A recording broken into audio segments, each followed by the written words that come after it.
Good morning, everybody. We're here for our utility system committee meeting, and I guess well, I'll call to order here and um, First Nations acknowledgement. We acknowledge we connect with many First Nations, and we're here today on the territory of the Tecumseh-Secwepemc, and appreciate the relationship that we have with those folks and other First Nations in our region. Do we have any agenda additions or deletions from the agenda?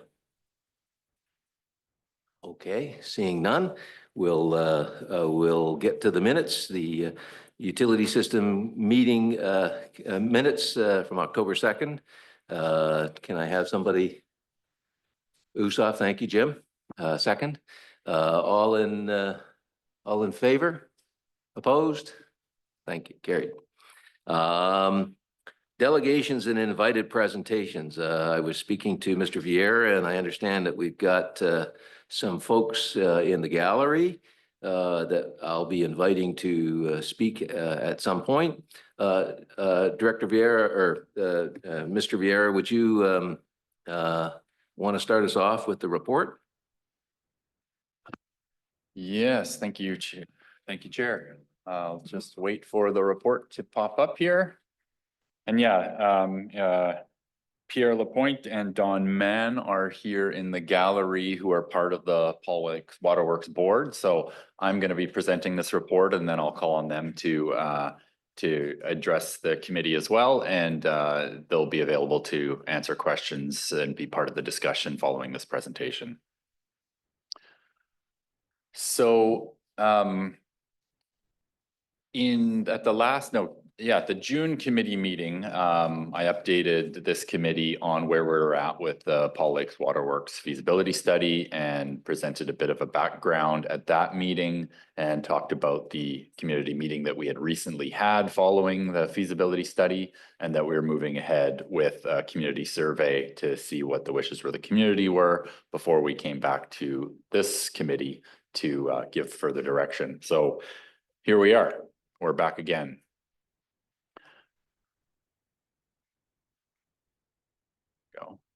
So a bit of this is kind of a recap. So you'll notice that some of these slides are the same from the June meeting, but I thought to set the stage, we'd kind of review it again quickly. So this is kind of the timeline from the Paul Lake Waterworks system. So again, for clarity, this is not a system that the TNRD owns or operates or has any involvement. So real high level background, it was first established in 1977 as part of a lakefront condo development. In 1986, it was certified as a nonprofit and incorporated, and the shareholders are now and continue to be the users and owners of the lots serviced by the systems. And shortly after that, in 87, the service area was expanded to include the lots immediately adjacent, above, across the road from the condo units. And then fast forward to 2009, there was a request and study done by the TNRD for the Paul Lake Waterworks system to be taken over at that, or consideration for taken over at that point. But the owners decided not to pursue TNRD acquisition due to the increased costs to the users. So in 2021, the Paul Lake Waterworks board or residents voted to initiate the process again and explore the takeover opportunity, citing more emergency repairs happening, major capital upgrades needed, increased requirements for interior health, challenges getting financing, ongoing challenges securing contract operators, and burnout of volunteers on their board. So in 2022, TNRD applied for and received 50% grant funding for the cost of a feasibility study. So that was initiated, and the study was completed early in 2024. At the same time, in 2022, Paul Lake Waterworks had increased their rates up to $110 per month due to operational costs and that they were drawing down on their reserve funds. So that's the very quick background. So shifting gears a little bit, another review of our TNRD acquisition and sustainability strategy. Now, I feel like I talk about this strategy every committee meeting, and I think it's a good thing for us all to be continually reminded of. So this was originally adopted, or most recently adopted, by the board in 2018. And it covers a lot of aspects of our operating our current systems. So we'll often be referring to this around operational policy for all the systems that we currently own and operate. But this part 6 of that policy deals with our process for consideration of acquiring any new systems. So the key components of that are so 6.4 says that we'll only acquire systems that are financially viable or have a plan in place to achieve financial viability. We'll only acquire additional systems that are compliant with provincial legislation or have a plan in place to become compliant with legislation. Public assents required, comprehensive assessments required. TNRD will not pay to acquire any of the systems, so it has to be given over to the TNRD. Where possible, we will apply for grants, and that we can use loan authorization bylaw to secure financing through Municipal Finance Authority to deal with long-term debt. So in that part 6, it goes through this kind of more detailed 2-step process for acquiring a system. So currently we are still in this first block, the preliminary assessment stage. But nearing the end of that, we have almost checked all those boxes.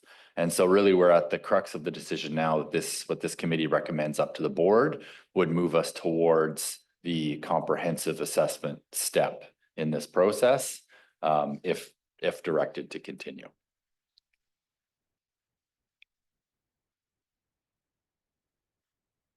So we'll probably go back to discuss the acquisition strategy further when we get into the question period, but I just wanted to kind of put a reminder out there how that operates. So back to this feasibility study that was conducted and completed early this year. So we had a community meeting in June at Paul Lake where we presented the findings of the study or the review to the residents there. And we provided this overview of the study to this committee last meeting, but I'll quickly just do a quick overview of it. So it looked at the existing deficiencies, what proposed upgrades would take place, what technologies would be there, changes from the previous study that were done in 2009, and ultimately a cost estimate and how that fits in with our acquisition policy was included. So this study was and still is posted on our webpage. We set up a separate page, or not a separate page, a standalone, I shouldn't say standalone, a sub page of our website devoted to the Paul Lake Waterworks project. So on that web page has the feasibility study, has the PowerPoint presentation that we did at the community meeting. It's where the survey was held, and now we have the survey results posted there, and we have our acquisition and sustainability strategy posted there as well. So quickly, the existing deficiencies as part of the review. Well, there's inadequate treatment in the system. It has some obsolete non-commercial electrical equipment running the system. Questions around the reliability of the pump house and infrastructure there. The intake screens and pumps, there's also issues there that would need to be addressed. Reservoir access, security, and draining of the reservoir, so require upgrades there as well, and that there's no water meters. So the proposed upgrades in the study are replacing the intake, piping, and a wet well system. New treatment plant that would be somewhere on the grounds, but location yet to be determined. The reservoir is in a fairly good condition, but there would be minor upgrades required to the reservoir. Water meters would need to be added, and securing land tenure that's required for access to the reservoir as well. Obviously, this is about a 30-second overview of I think it was a 40-page report. So there's a lot more detail in the report, but that was sort of the high level where things are at. All of those recommended or required upgrades would come at a capital cost of an estimated $2.7 million. That includes 30% contingency fund and 15% engineering cost built in. So that's an all-in estimated cost based on this review. Operation maintenance costs in addition to the capital is around $50,000 per year going forward. So these are all based on 2024 dollars, the way the review was conducted. So if all those so this is going back to a table that's in our acquisition policy.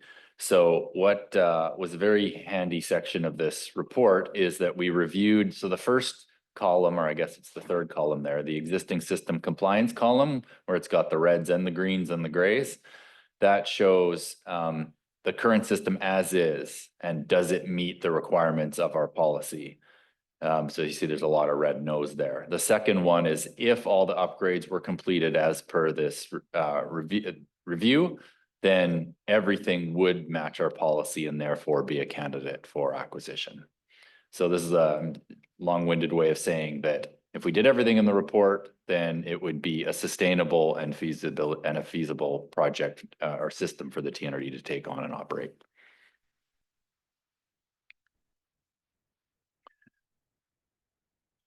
So cost-wise, how does that break down? So what we presented to the community and the options given in the report was obviously the capital costs need to be funded through long-term borrowing. So the two opportunities would be funding it 100% through approved borrowing, so paid for by the residents, or under the scenario that we often are pursuing is grant funding. Commonly, we see grants that are 2/3 funded by grant and 1/3 needs to be funded by the residents. So the table you see there are the two different scenarios. So the top one is if it was funded 100% by the users of the system, it would equate to approximately $7,000 a year cost until the loan was paid off over 20 years, and then it would drop down in cost after that. Or under the second option, if it was 2/3 funded by grant, it would be about $4,200 per year cost until the borrowing was paid off.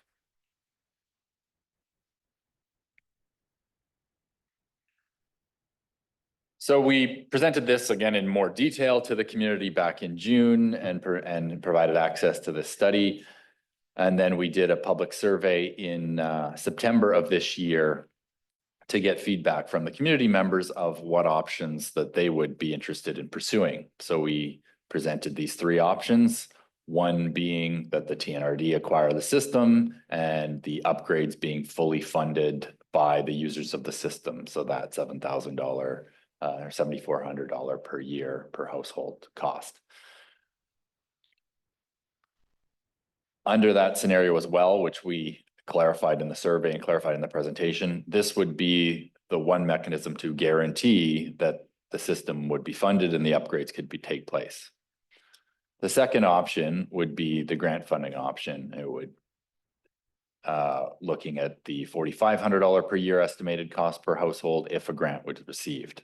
The clarification there is that no action would be taken unless the grant is received. So in other words, the TNRD would not acquire the system until all the capital upgrades are fully funded. So it would be a sit and wait scenario.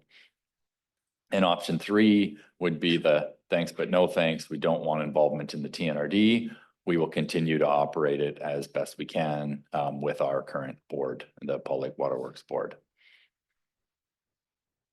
The results survey says it was a very resounding option two being the preferred option. So to dig into that a little bit, what this says to me is that I think we had almost 100% survey respondents for the number of connections. So very good uptake. And really it's to the Paul Lake Waterworks board who made sure this was shared out and that their members were responding. But a couple of thoughts from my end. That to me, this means there's definitely a appetite for the TNRD to acquire the system. The residents want help in the system, but also understandably, they want help, but they want a reasonable cost to operate or and operating cost for the household. The 2/3, even if we were to receive a grant, it's still a significant cost, talking $4,500 a year, but less than half the cost of if it was 100% funded by the system. And really the other option, we had, just a handful of people go to the option 1 or 2 or option 3 scenario where either was 100% funded or they didn't want any TNRD involvement. So this brings us back to this committee and a decision to move forward. So some considerations. So far, the TNRD board has only directed us to proceed with this feasibility study, which now we've completed, presented to the community. So only now is it coming back to this committee and ultimately the board for further direction. So that's what's needed now. We as staff have no direction to pursue this any further. But a clarification is this is not a one and done decision to this committee or the board to acquire the system. What we're at here is a crossroads is does this committee support staff going down the road with the Paul Lake Waterworks board to begin further discussion and further work to acquisition, including a public assent process? Or this is the opportunity the committee says, thanks, but no thanks. We have enough of our own problems. We don't want to take on a new system. So that's kind of the crossroads we're at right now. So in other words, to make it crystal clear, and I'm sure there'll be good discussion on this, if this committee recommends to the board and the board approves us to go down the road of a public assent for the for borrowing for the capital upgrades, and the community votes in favor of that, that is not the board deciding to acquire the system. That is one of the steps in the process to acquire the system. So public assent does not mean we're acquiring the system, but public assent is one of the steps required for the TNRD to ultimately, for the board to ultimately decide they want to acquire the system. So the options that I included in the report, and I'll after we kind of have question and discussion, I'll bring this back up on the screen. But essentially the options I'm putting to this committee are the same ones that were put to the community in the survey. So that the committee would direct or recommend to the board that we would hold a public assent process for what they showed strong favor for in the survey, that they approve 1/3 of the capital cost if we were to acquire or able to acquire a grant. Or option 2 would be for this committee to recommend to the board that even though it's not what the community wanted, you could say we would only be willing to do a public assent process, with the question being, does the community want to fund 100% of it? So it's a guaranteed funding, and we would not be applying for grants on their behalf. Or option 3, again, would be the direct staff to take no further action and focus on the existing utility systems and not entertain this any further.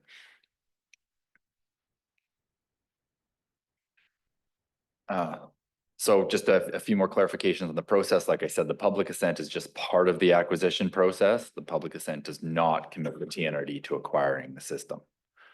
One of the other components that's required that I talked about earlier on in the acquisition strategy is a comprehensive assessment would need to be done. So the review that we did took a bunch of assumptions into consideration. The comprehensive assessment would be a deeper dive into the system policies, financial feasibility of the system. So there'd be further information coming forward to the board and the committee on that. But that could happen simultaneous to the public assent process. If we went forward with public assent, we'd likely recommend a petition process, be the easiest and lowest cost. It's a small area. Petition could be done quite quickly and easily. Another consideration is grant applications are always approved by the TNRD board, or most of them require approval for the TNRD board. There is well, I said a high likelihood here in the slide. There's at least a likelihood that that grants that become eligible, we may have multiple TNRD systems that are eligible for that grant. So the prioritization discussion comes in place is if we proceed down this road, what is the priority? How do we decide what system gets applied for which grant? And that's regardless of whether we go down the road with Paul Lake or not, that's often a challenge that we have. And we as staff, we usually make a recommendation on what system we should apply for a grant, but there'll be discussion and debate at the board of whether that system's the best or not. It often has to do with eligibility of the grant as well. I was talking to Chair Grenier before the meeting, just using the example that there may be a grant for capital improvements. It's for example, a 2/3 funded grant for up to a maximum of $1 million. Well, that doesn't help a new water treatment plant of $10+ million in Savona, but some of our smaller systems would have projects that would meet that criteria. And just again, I know I'm a broken record, but the final point here is the acquisition and sustainability strategy will continue to be followed. So us as staff will continue to remind the committee and the board that's the process and the policy that they've adopted, and we'll stick to that as we work through this process. So with that, what I think I'll do before we go to questions and discussions, if it's good with the chair, is that I'll invite Pierre and Dawn to address the committee, and we can go into questions and discussions after that point. Thank you for the presentation, Mr. Vieira. And if you could introduce your the delegates, that'd be great. Pierre. Good morning, and thank you for your time. My name is Pierre Lapointe. I'm the new treasurer of Paul Lake Water Works. We had some volunteers who moved away, and the first thing I want to say is thank you, Jamie, because you guys have done a ton of work to clarify the issues, to educate us, educate our members, and so on. And one of our volunteers has left us, an engineer, Gary, that you work with, was phenomenal work. So the issue for us was to clarify things. And in terms of background, there's been a turnover. Our board is in transition. I accepted to start as well as Dawn. And our background is, I guess, qualified to deal with the issues in front of us. I have a Bachelor of Science in Operations Research, Risk Management postgrad, and an MBA in Project Management. And Don is a retired prosecutor for the province. So he does the secretarial work. You can count on the legal work for Paul Lake Water Works to be done perfectly. That's what we want. And, you know, it's a very small system, very small community, 48 people. Some comfortable financially, some more challenged, typical of every community. So we have to be prudent from a financial point of view. And, you know, Paul Lake Water Works, brief history, it's a merger of two systems a long time ago, and Jamie gave a good overview there. But the outcome was at the time, you know, volunteer-driven system that was very save money at all costs, probably the best way to describe it. So there's obviously innovations, maybe initiatives that now require corrections and improvements and so on. And you know, so the user rates history, they kept the rates at $66 as long as possible. And when Jamie and Gary start to talk, bumped the rate to $110. And we will bump the rate to $200 a month starting January 25. We're applying so we can take responsibility. Now, because we need and we're willing to invest in ourselves. I think that's the first thing, the first step. Now, the scale of investment that Jamie is proposing makes our people choke, frankly. It's a lot of money, and already at $200 a month, we're at probably the high end of water rates in the province today. And but we know we need to invest. We also are aware and understand fully that the probabilities of the project Jamie is proposing happening are quite low. I mean, there's a sequence of approval all the way up, and then there has to be a cascade of funding that will come down. And so if I look at the probabilities of that and multiply the probabilities, it's probably very low that the approval will be granted and the funds come in the short term. Or so we are looking at 5 years, 10 years, maybe we're willing to do this. So Our plan at this moment is we're going to increase our rates and invest in the system. We have a 5-year plan. We're going to invest about $50,000 a year of our own funds. And a lot of it will lead to clarifying some of the questions that Jamie has raised. You know, there's information that is quite uncertain at this time, so we need to do our work to be ready so that the system design can be refined, maybe the cost reduced, maybe new innovations, new technology will become available. So we're looking at a time horizon of 5 years before anything happens. And in 5 years, if I'm correct, Jamie, we need to redo the whole thing, which is fine. So the first thing we're going to do is we're investing this year in a telemetry system to have real data about the quality of our water in terms of turbidity and chlorine. So we'll have 2 test sites, and that investment is going to be happening this year. After that, Jamie mentioned the pump house needing some improvements, so we're going to invest in a consultant to come and look at this as well. This is in 2025. And in 2026, we would upgrade the pump house again. And this time, we're talking about $50,000. Now, this is not the solution that Jamie is proposing. It's kind of a stopgap. How do we get to safety and have some peace of mind as to the quality of the water system? And then we want to do treatment pilot testing in 2027. It's going to be under $25,000 of our own at this time. That's what we estimate of our own investment.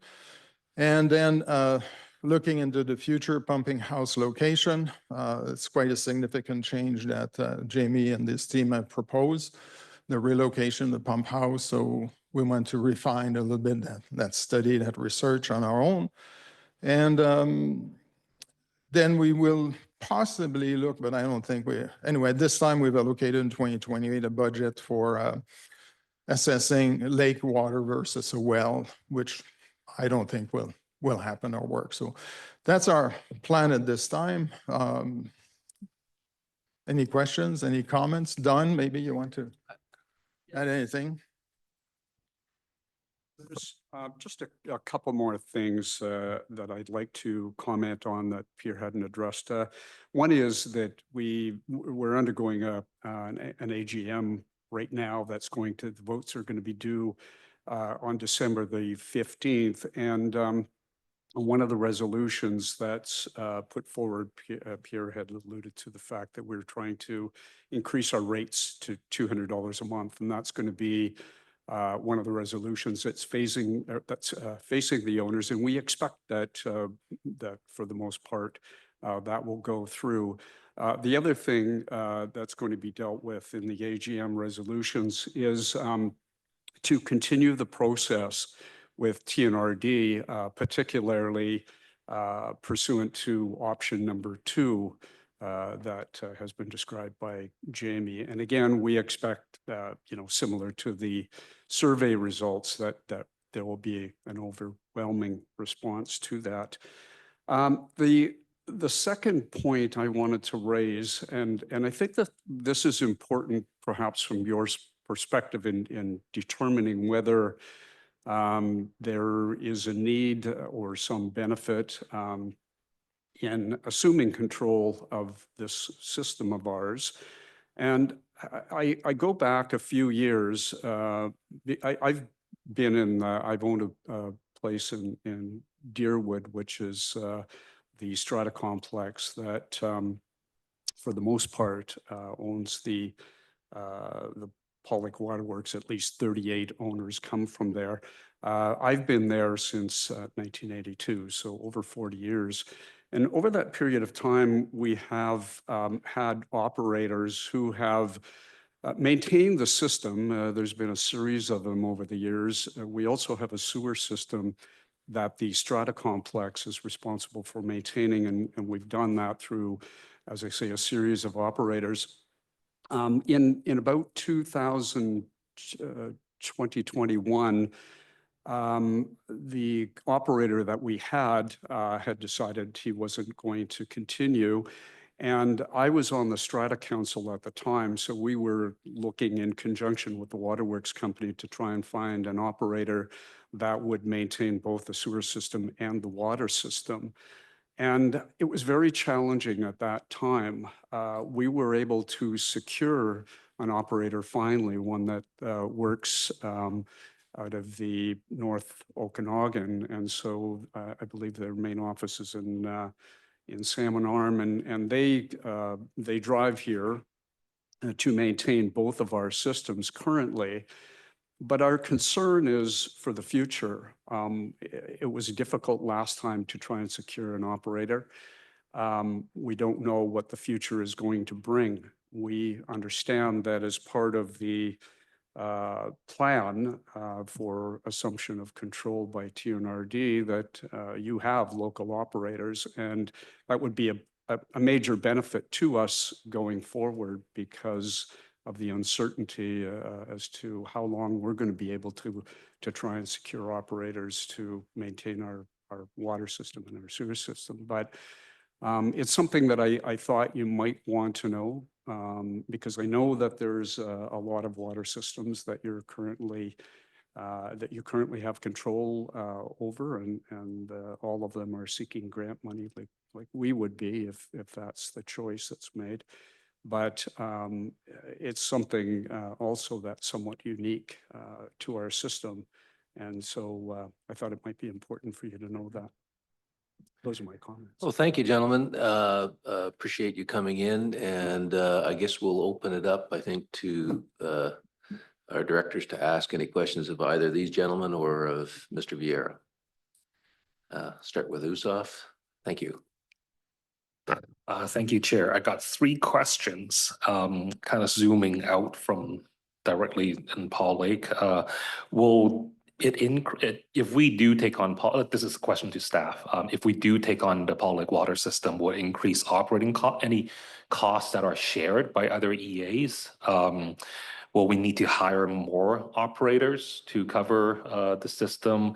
And if we don't, if staff doesn't feel like we need to hire more, will it take away kind of like the time available of our existing operators to our other 11 systems? That's my first question. Thank you. I'll start that and then pass it to Tyrone. So the specific question is, will it increase cost to other EAs? No. So our systems are funded by the users of the system. So the idea would be this would be a new service that would get established that's funded primarily by user fees. As you know, some of our systems are also funded. There is some core parcel taxes built in there as well, but only funded by those properties connected to the system. So the way then that would be incorporated into our overall utilities budget, which I shouldn't say shares, which all our costs of operating our utilities department is funded by all those different systems. And I'll let Tyrone just speak to that, how that would work from a staffing point of view. So during the feasibility study, we did look at the operating costs of that $50,500 and looked at the existing systems we have and our existing costs that we incur. One of the advantages that we have with Paul Lake Waterworks is that we do have the sewer utility up there at Paul Lake. So we already have staff in the area. Whether it needs more, whether we require more manpower or not entirely sure at this point, but we are pretty confident that that $50,000 a year is in line with what our current systems are. So, and like Jamie said, the labor is all covered by the connected utilities, so it won't impact the other EAs. And maybe I'll add to this because I think this is maybe the intent of, or part of the intent of the question, that from a staff perspective, we're not opposed to taking on more systems. If we can have more systems that are financially and operationally viable, then yes, we would scale up our department as needed in terms of equipment and staff, but we would have the appropriate funding coming in from those systems to do so. So we're not opposed to the increased workload. We can staff up and do that. We have these experts sitting beside me that are very capable of taking on more systems. It's more of making sure the system is at the operational and financial viability to be able to take it on, which we've started down that path through the results of the study. Thank you. My second question would be, we've been talking about economy of scale for, why are our smaller water systems are so expensive? If we do take this extra system on, will there be actually a benefit maybe to the consumables, wearables that can be shared across 11 other water systems?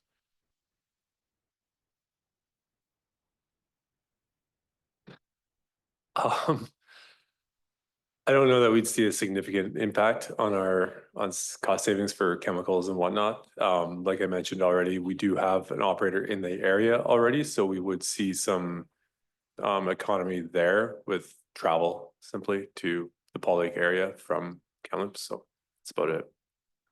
Okay, thank you. And my last question, I'm just looking at the consequences or impacts on our kind of decision.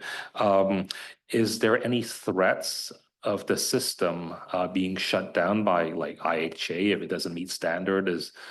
Are we going to impact the viability of the community if we don't do this? Then, down the road, IHMA might say, you guys can't meet this standard, then we're going to shut you down. Is that a concern? I could probably speak to that. We have had some discussions in the past with Interior Health. They have been putting some pressure on us to try and improve our treatment facility because we have had a number of boil water advisories over the last few years. So there is a need for that. Fortunately for us, they have been somewhat flexible, and I think from my understanding of it, and I haven't been the liaison with them, one of the previous directors was, but from what I understand, they want to ensure that we have some sort of plan for the future to upgrade.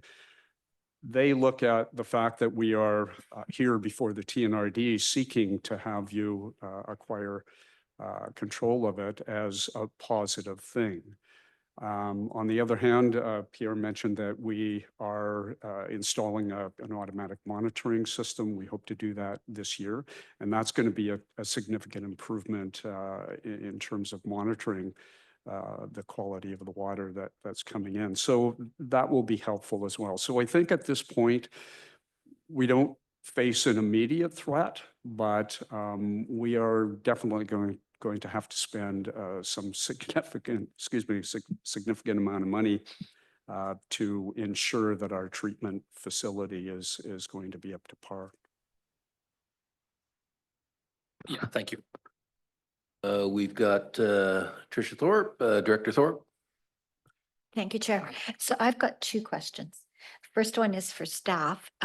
Given that we have a large number of water systems already, and all of those are competing for grant funding, and we have set up priorities sort of 5-10 year in the future, how would potentially taking the option of the 1/3 and 2/3 with grants, how is that going to affect the priorities that we already have in place?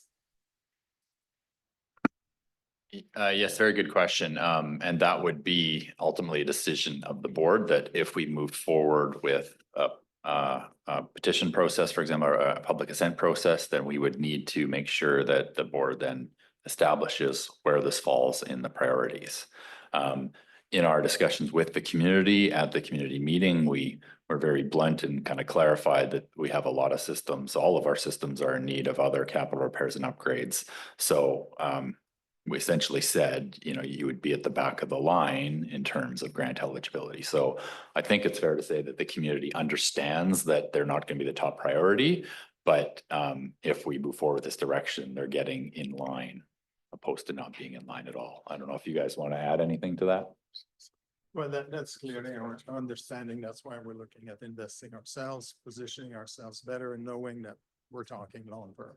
Okay, so that leads me into my second question.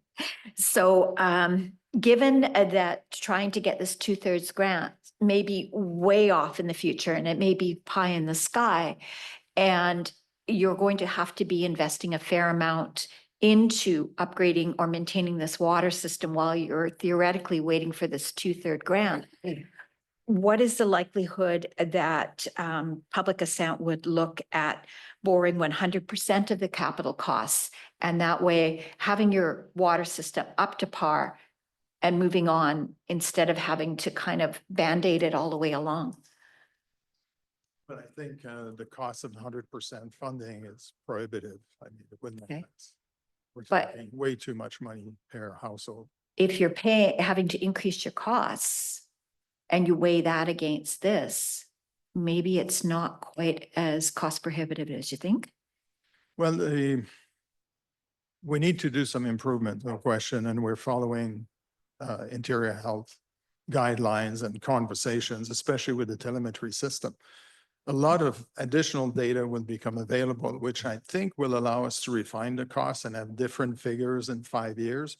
Also, depending on the quality of the technology we introduce, we may have a completely different pictures. But at this time, with this solution, 100% financing will not be accepted by the owners. We can be clear. Thank you.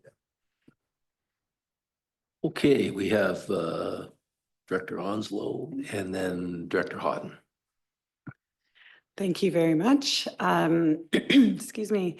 Thank you to both of you for coming in. It takes a lot to go back to your community as well and recognize the challenges that a water system is facing, because really, I don't want to pay very much for water. And I feel that one of the hardest things with this board was making the decision to increase the rates for our users.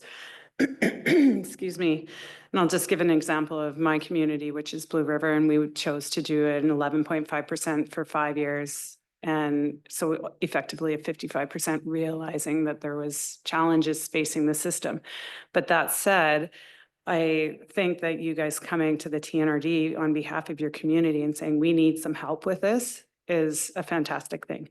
So my question to staff is, sorry, I'm trying to word it here. Okay, so with the grants, when we apply for grants, are we only given one grant? Like if there's a grant that is 2/3 funded, could we apply for 10 grants if each of those water systems had that? Yeah, good question. The answer is really, it depends on the grant. So there's been grants that we've applied for multiple projects within one grant. But it really depends on the stream. They're all different. I can't remember the name of the grant though, but there was one we applied for a couple of years ago that was both for a fire hall, for a project with the Film Commission, and for utility upgrades in Savannah. We weren't successful in it, but all of those were part of a single application that we put together. Thank you for that. And then just one other question. As this group is moving forward with increasing their user rates and investing in the system, is the ask right now for the TNRD to consider the 2/3 and 1/3? Like, yeah. Yeah, good question. I'll jump in on that. And Justin, if you could just put up the slide deck again, just with the options. So right now, what this committee is being asked to give direction or make a recommendation to the board is around whether or not we should proceed with a public assent process for approval of borrowing, of either going back to the community saying we will do a public assent process for what you wanted based on your survey being the 1/3 funding.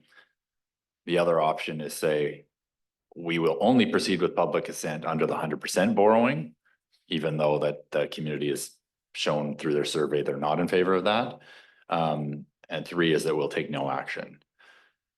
So it's really just about the public assent process. Now, that being said, if we proceed with the public assent process, that would be giving us direction to proceed down this path, which would also mean that we would, on our staff side, be doing further work on what we call the comprehensive review. So we're only at the preliminary review stage. We would now simultaneously to running a public assent process doing more work. So then we can bring forward a more detailed information to the board when it becomes time to make a decision to acquire the system or not.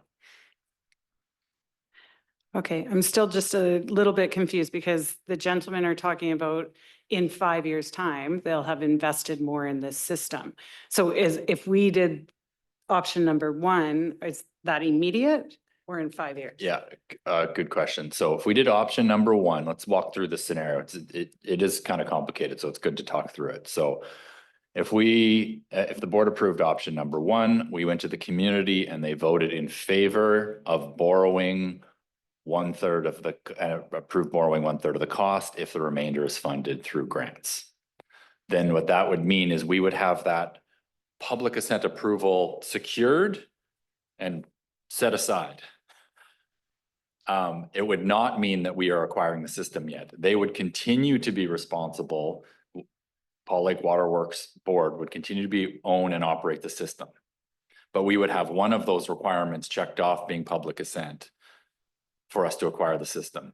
Then we're also doing this comprehensive review, looking at all these other requirements that we have in our acquisition strategy as part of the comprehensive review to make sure those are in check.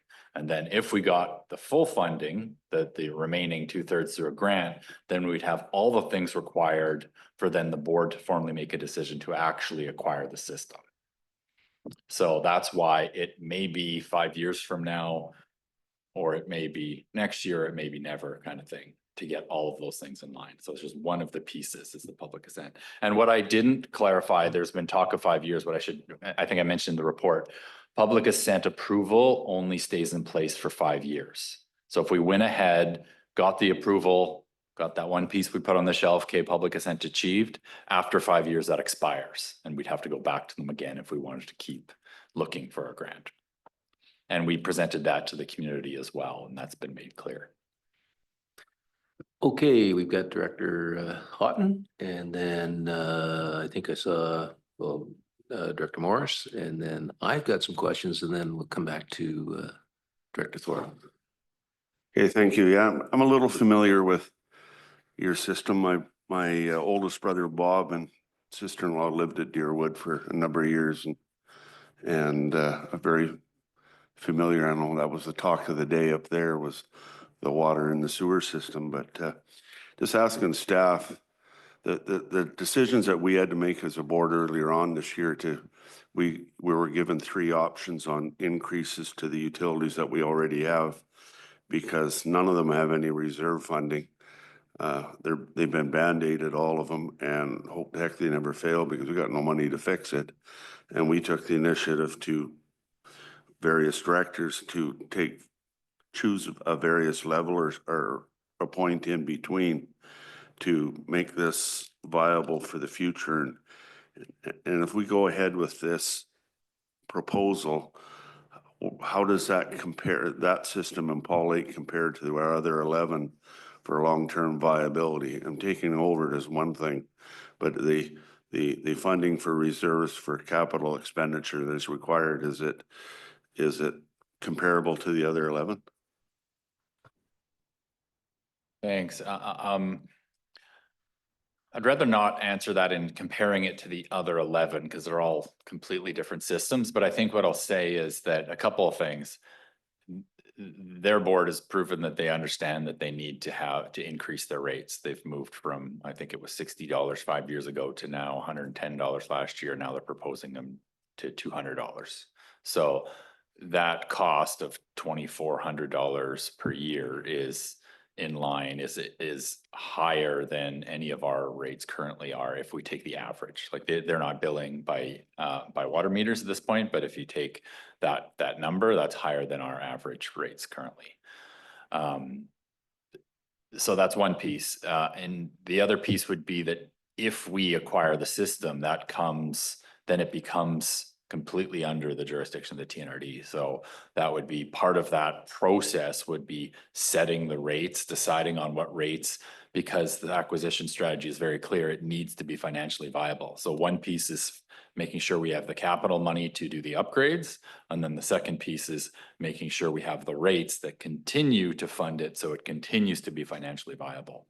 So this, we have the opportunity to start it right if we acquire the system, to set the rates where they need to be set. But I think they've set the stage by showing that the community's already understanding and being willing to pay higher rates, that I take that as a positive. Okay, we have Director Morris. Thank you. Just a couple of things, and a lot's been covered because obviously my colleagues as well know a fair bit about this. I guess the one that comes to mind to me, this the concept of grants, and just Jamie, to you, what's our percentage likelihood of the grant environment leaning in our direction? Is as simply as what I'm trying to ask that question, because as I say, my colleagues have covered off a lot of other ones as well. Sorry, we're laughing because it's a very difficult question to answer, but a totally fair question. The answer is depends on the government of the day and the financial situation of the day of where these grant monies come from. Yeah, do you have anything to comments, Karen? Don't have a crystal ball. Ask your politicians, your provincial and federal government politicians. But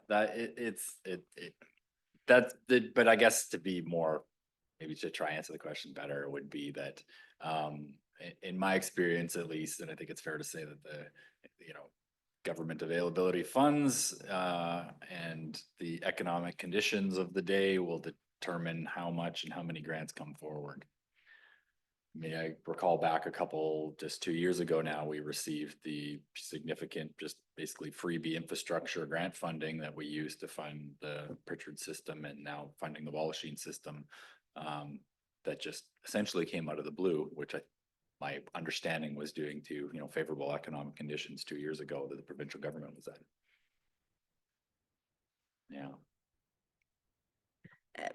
And so then just Les is just, from a safety perspective, I guess would be the only other question I would raise vis-a-vis the water quality and what you're providing to the users. You do have a long-term contractor. The IHA is obviously part of the monitoring efforts. So in that sense, the community is certainly safe at present with the water quality that they are receiving. So this takes us back then to costs and expansion and all of those discussions at the next break, I suspect.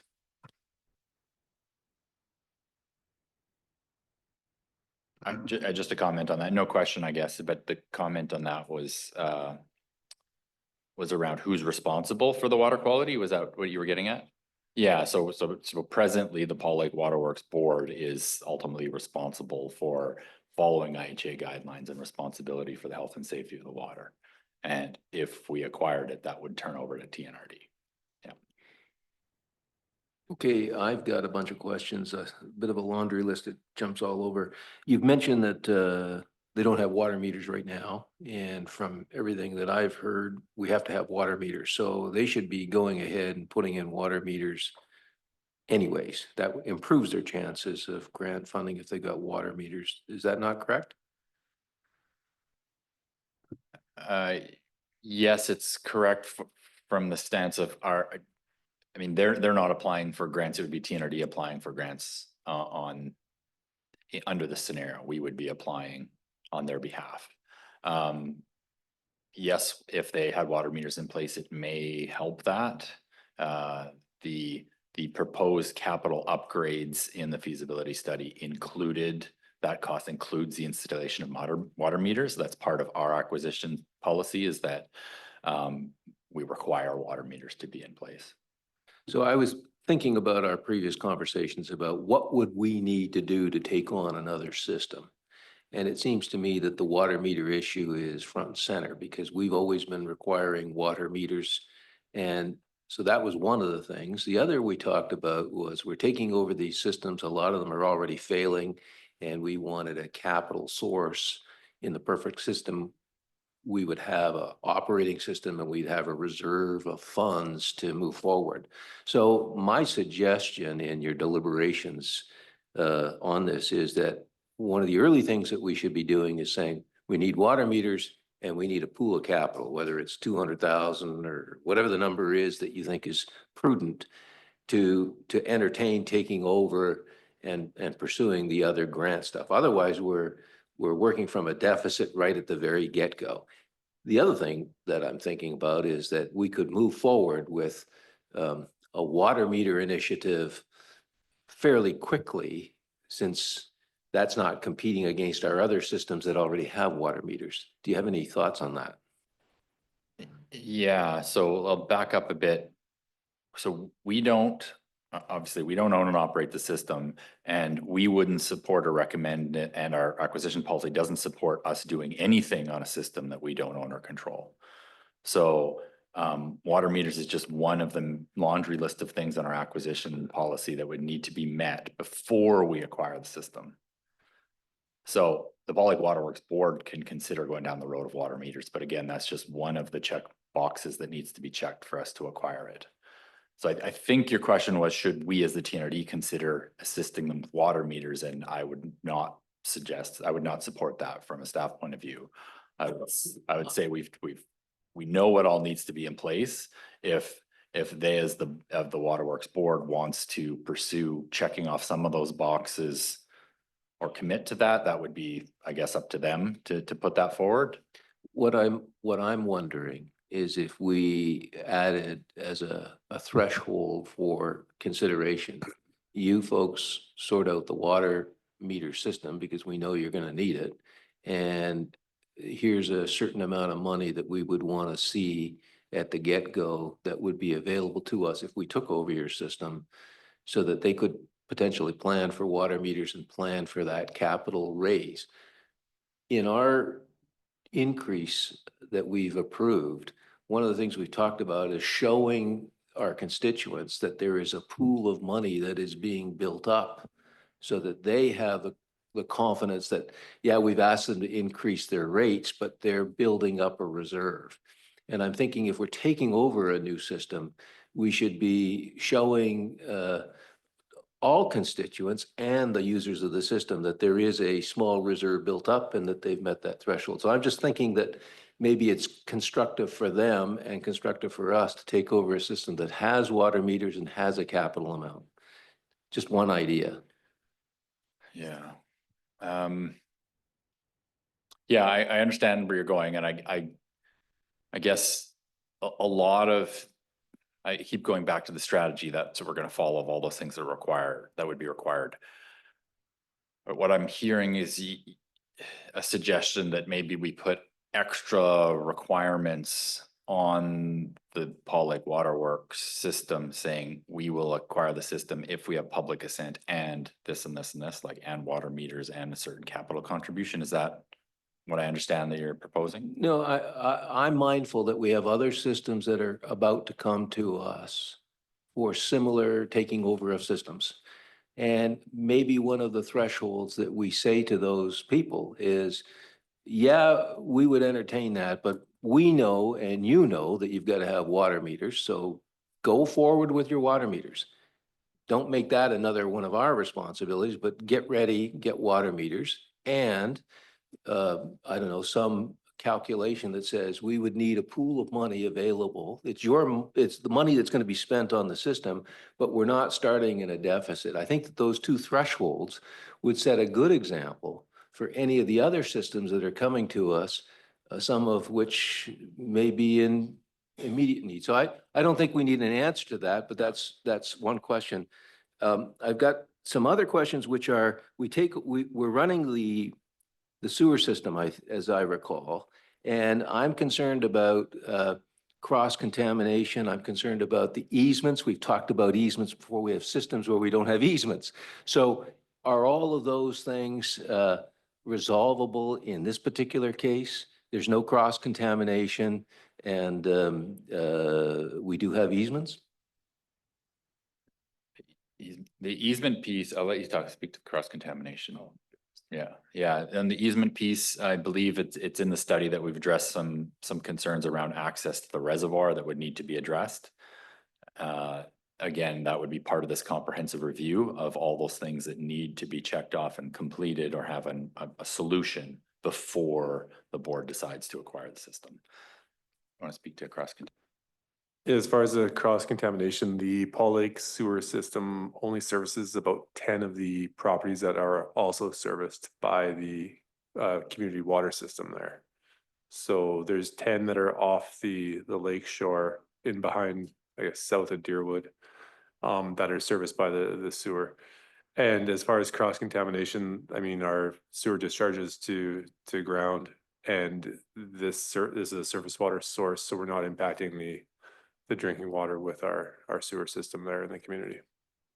Thank you. And then I'm not familiar enough with the community, but are there other community households that are approximate to this system that we could reasonably expect would say, we'd like to hook into the system too? And is there, I saw a wonderful picture of a park setting, and I'm wondering, do we back on to a community park? Is there any commentary about our proximity to community parks? So what's the neighborhood looking like? The neighborhood is, there's actually a provincial park right there, off Harper Mountain Road and Paul Lake Road, the intersection. And our wastewater system discharges to a parcel of that crown land that's part of the park. As far as expanding this community water system, it's never say never, but we already have our, down the one side of Paul Lake is where our sewer system runs, and we run down that road with a force main. And to get the required separations between a water main and a sewer main on that particular road would be very challenging, given that it's right at the lake as well, and you'd have dewatering issues and whatnot. But so the constructability is not great. And the cost would be pretty significant to do that as well. When the community sewer system was put in order to protect the Paul Lake water quality for the community users to actually have their own intakes and draw their own water from there. So I doubt there'd be an appetite from the community up there to have a community water system or tie into this, because they already have control of their own water from the lake, treat it themselves for their houses, and they don't have to pay us to do it either. So. Okay, we have Director Thorpe, and then we have Director Onslow. Thank you, Chair. Brings up more questions the more we talk. So this comprehensive review, if we take a deeper dive into the costs, how is this going to be paid for? And what is the approximate cost? 5 years from now, public assent would have to be redone. Will that require more comprehensive reviews? Looking at potentially what Paul Lake Water System has then done to upgrade. And there's a laundry list of costs before we can acquire the system. Is that going to be on the Paul Lake water users in addition to either this 100% borrowing or the 33% borrowing? Thanks. It's a good question. So that one, we have a very specific policy about establishment of new services, which this would follow. So presently, our cost that we've incurred is for this feasibility study. 50% of that was funded through a grant, and the other 50% is funded as per our policy, which means the EA administration service covers the costs. And then if and when a service is established, all of those costs are recovered by the new service. So all costs would be bore by the EA admin function until such a time that a service is established. If a service is not established, it's the EA admin function that covers it. The costs for the comprehensive review, I don't have an estimate of those costs. We would need to kind of do a deeper dive into that, which we haven't done yet. I can't even give a ballpark. Not in the hundreds of thousands, in the tens of thousands, like some additional engineering costs that we'd be looking into, but we can come back to the committee on that and what that would look like. Yeah. Sorry, the laundry list question. Remind me, So please. there's a list of costs, laundry list of the costs to acquire the system. So things that would need to be upgraded before we could take over the system, say for example, the water meters or whatever needed to be done, that would be something that would have to be borne by the Paul Lake water system. And then in addition to whatever borrowing they might potentially get either by the 100% or by the 33% if we could find a grant. Yes, I think, so the laundry list of all the upgrades required is what forms that $2.7 million. Okay. All of those are, so what, it's not just the treatment. So it's treatment, it's a new intake, it's dealing with the access to the reservoir, it's water, dealing with water meters, doing all of the things that need to be upgraded to get to that point where it meets all the requirements that we have in our acquisition policy. So it Perfect. costs 2.7, estimated 2.7 million to get us to that point where all of those boxes are checked. And then at that point, the TNRD can take it over. Perfect. Thank you. Director Hansel. Thank you. I feel like you need to take me back to grade one. So I'm not getting it. So the $2.7 million, if we went with option one, we can then apply for grants, or are we expecting Paul Lake to come up with 2.7 million without grants and without our help? No, option one would be that we would run a public assent for the community to say, we approve paying 1/3 of the costs. And that we would then, on their behalf, seek a grant for the remaining 2/3 based on priority set by the board. But if one becomes available that the TNRD can acquire, then we would have, under that scenario, 100% of the funding. If we have 100% of the funding, that $2.7 million, then we could proceed with acquiring the system, because now we have the money needed to check all the boxes that it's now a system that we're willing to acquire. Okay, I understand that now, but we can't say we found a grant for 500,000 that's going to get us close to that 2.5 or 2.7 million. So let's do your water meters, because now we're getting closer after they've done the public assent, or it has to be all or nothing. More or less has to be all or nothing, because we can't apply for a grant and then just hand it to them as a society. The idea would be we would be applying for the grant, which then we would ultimately acquire the system and spend that money. We wouldn't be getting the money and handing it to them to do the upgrades. We'd get all the money and say, okay, we have the money now, so we'll acquire the system and do the upgrades. Yeah. Okay, I've got, just trying to follow the bouncing ball here. We've got a community group that's asking for our help. We got a community group that is helping themselves by getting to $2,400 a year, which is at the top rate of what we are doing with our systems. So that kind of box where they're already at our top rates, that's a good thing. That's an equivalent thing. The water meter thing, we're talking about, I heard 48 people, but is that 48 households or 48 people? 48 households. 48 households. What's the cost of a water meter for a household? So this one's a little bit unique in that there's 10 freehold parcels, as well as a strata. So there's just been some budget numbers put towards metering the system in general versus individual houses. So we could do a meter for the strata itself and charge them as one customer, similar to what we do in other communities. So we don't have a per unit pricing for water meters because it's undecided how we will meter the community at this point. So that would be 11 meters then if you do the strata.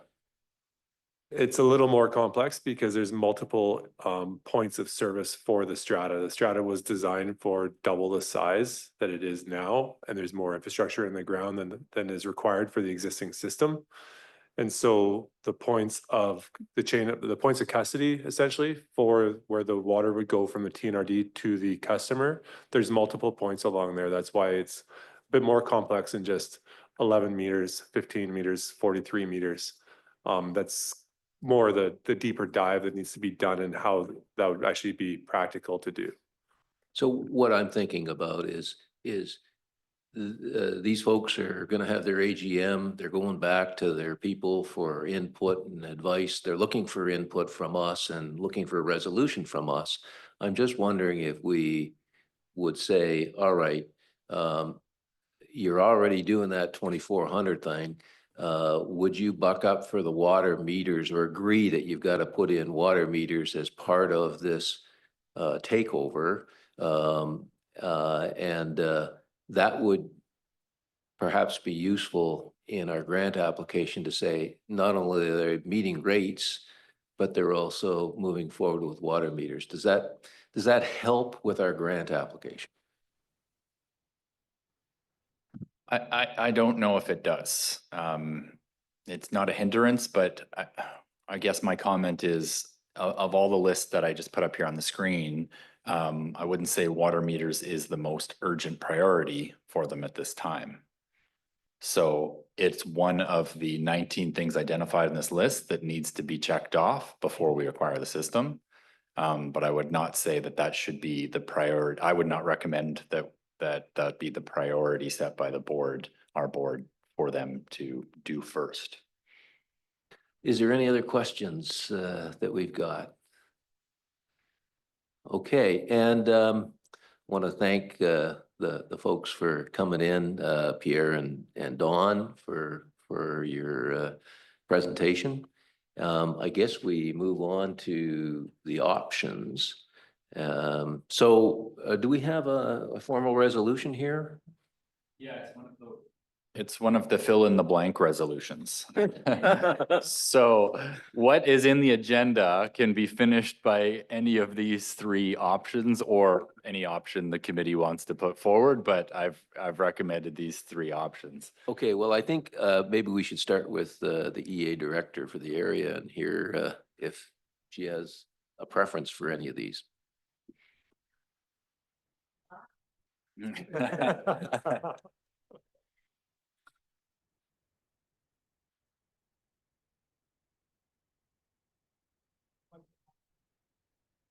Because I'm thinking out loud before I turn the microphone on. So, sorry, your question then is, of these three,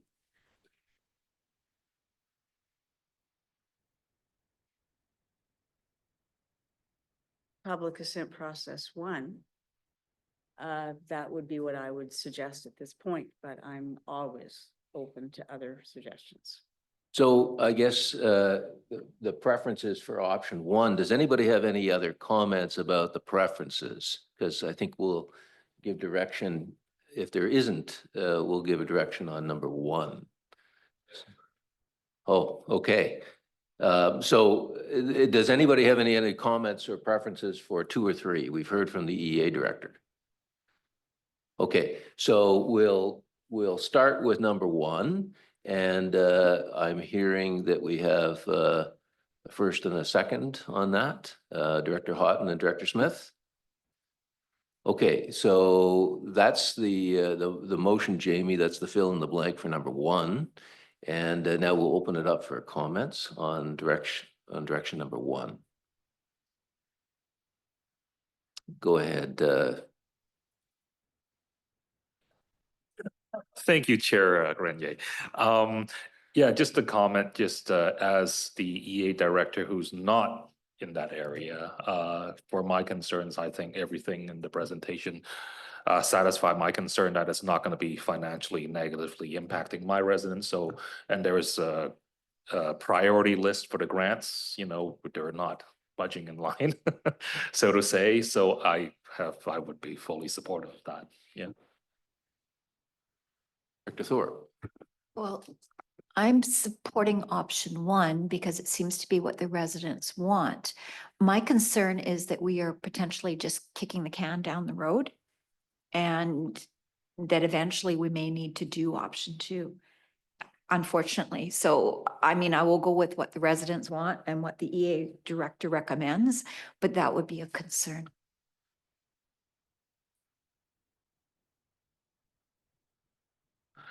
Okay, well, I think everybody's had a comment on this. I think we'll vote on this then. So all in favor of option one?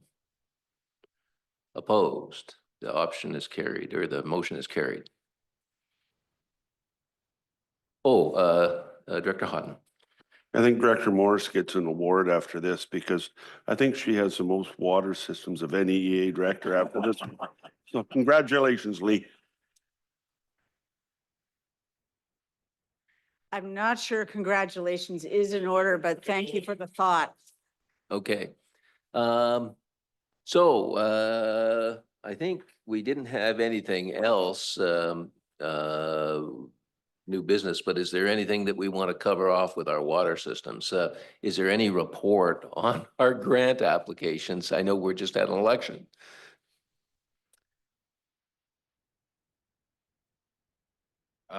Sorry, grant applications, like current grant applications? Is there any update on any of our grant applications? No, there's no further updates. All right, does anybody have any other questions? I think we're getting to the end of the meeting.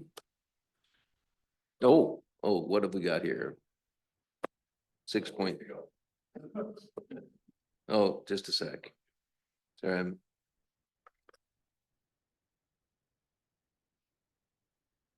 $6.2. All right. Do you want to go forward, Mr. Vieira? Yeah, Mr. McCabe will take this one on. Thank you. All right.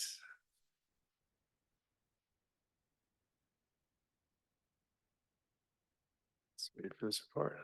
Okay, good morning. So let's have a presentation to review the report on the regulatory management bylaw update. So just quickly review our existing bylaws, the housekeeping updates that we're proposing, some significant changes, and question and answers at the end, discussion at the end there. So why the update?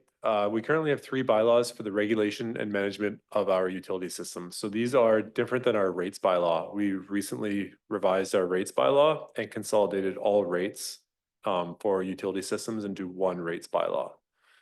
Proposing to do the same with the regulatory and management bylaw. So currently we have 3 with the Paul Lake sewer system, regulatory and management bylaw. And I'm going to stumble over this regulatory and management piece all day because it's a mouthful. This was put in 1996, hasn't been amended, updated since. Also happens to be when the system was built. The Pritchard sewer system regulatory and management bylaw 1998 was updated once when it was put in 1997. So, and then we have the community water system regulatory and management bylaw from 2019. These were 11 separate bylaws at one point and have over the years been updated into one community water system regulatory management bylaw. So there's 3 different places for users of our customers in the community sewer and water systems to go and find the information of what they are and are not allowed to do in our system, in their system. So what's the issue? Well, sewer systems have changed in 30 years. Projects have been completed in our water system regulatory management bylaw. We have an entire section, I think 2.5 pages dedicated to water meter implementation program. That project's done. And ease of access to information. It's much simpler to have everything in one bylaw and one source to find whether it's water or wastewater / sewer for the customers to reference. So the housekeeping, out with the old, consolidating the bylaws, and also proposing that we change the word sewer to wastewater. Wastewater is the new sewer. We're not proposing water reclamation facilities, all sorts of fancy words that everybody uses to get away from this sewer and the association around that. But we're going with wastewater. It aligns more with what the industry standard is. Sewer and sewerage is typically for septic and on-site disposal. So for individual septic tanks out there, wastewater is what we all get qualified for utilities and larger systems. Some of the other housekeeping items, there's reference in our water system regulatory management bylaw to having on an application to connect to our water system to provide the plumbing fixtures. How many plumbing fixtures do you have in your building, in your proposed development? This was previously used to determine the appropriate rate class that we would put the connection into. So was it a multifamily residential? Was it single family residential? Was it commercial? C1, B1? There were massive tables in previous rates bylaws because we were flat rate. We are now metered rates. So now all we need to know is what service size would they like? And that is provided by the applicant based on this information. But I don't have any use for the amount of plumbing fixtures that a customer has. So proposing to do is essentially eliminate that portion. That's just some of the housekeeping items that we want to clarify and get rid of. And like I mentioned, the water metering implementation program, this project is done. There was a whole lot of wording in there and clauses around who qualifies for our implementation program and putting in essentially a free to them water meter, where the water meters were going to be installed, how they're going to be installed, the mechanism for installing them and notifying residents and whatnot. We can simplify this with the requirement that's existing in the existing bylaw of all connections must be metered, period. TNRD has a discretion of what type of meter it will be. They purchase it from us and that kind of thing. So it's already in there. It's just a matter of removing a couple pages from the bylaw. So those are some of the housekeeping items. So some of the significant changes we have. Align it with the base or with the rates bylaw. So right now with our rates bylaw update, we essentially changed the whole definition, not the definition, but we changed the practice around disconnection and water turnoff. So previously, if a customer left for the winter or the summer, they would turn off their water and they would no longer be charged the flat rate for that portion of the year. It'd be prorated. With our rates bylaw, we now charge the base rate, whether they are turned on or turned off. When they turn off, that's free of charge. Twice a year or once a year turn off, once a year turn on, free of charge. And that just helps protect their property. And they pay volume for the volumetric. So when they use water, they pay for that amount of water. The base rate pays for the fixed costs that aren't impacted by whether the resident is there or not. These are fixed costs that we need to operate the system. So we need to align that disconnection and connection together. Right now, the disconnection or water service disconnect is in the exact same paragraph as the water turn on and turn off. It's very, very confusing. So we'd like to clarify that. And then put a process in place similar to our water connection process for the disconnection of a service. So when a person physically disconnects their service or applies to disconnect a property, then they no longer pay the base rate. Now they're only responsible for parcel tax. So that's a one that we want to clean up, and it's mostly around the language and definitions and making it a lot more clear.